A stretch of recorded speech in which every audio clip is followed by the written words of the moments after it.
Heading, Results of Bible Work. Subheading, Angels Close to Worker. As the worker seeks to give to others the light of God has given him, the Lord imparts increased light.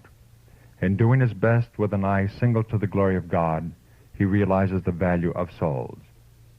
As he visits from house to house, opening the Scriptures to those whose understanding is darkened, angels of God will be close beside him to impress the heart of one who is athirst for the water of life.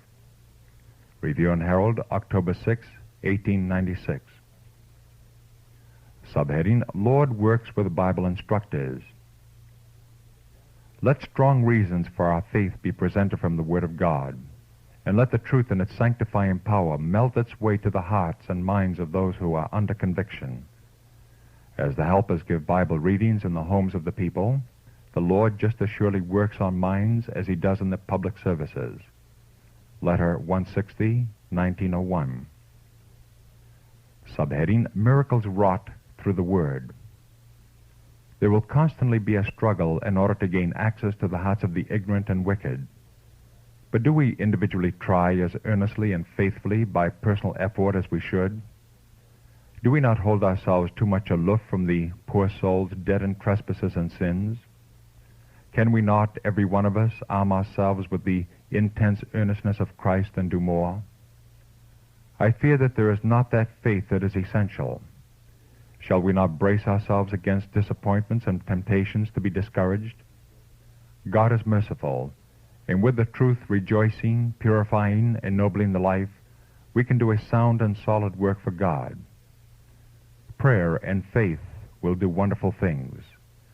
The Word must be our weapon of warfare.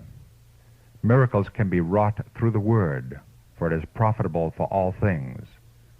Letter 75, 1896. Subheading, The Worth of a Soul. The soul that has given himself to Christ is more precious in his sight than the whole world. The Desire of Ages, page 480, 1898.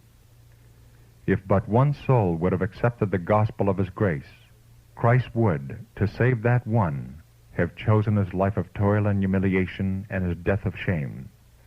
Ministry of Healing, page 135, 1905. Subheading, Let this work go forward. Many will hear the message, but will refuse to heed. Nevertheless, the warning is to be given to all in clear, plain tones.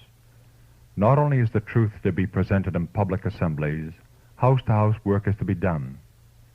Let this work go forward in the name of the Lord. Those who engage in it have the heavenly angels as their companions.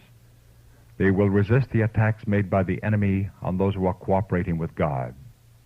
Letter 140, 1903. Subheading, In the Confidence of God's Promises. The good seed may for a time lie unnoticed in a cold, selfish, worldly heart, giving no evidence that it has taken root. But afterward, as the Spirit of God breathes on the soul, the hidden seed springs up and at last bears fruit to the glory of God.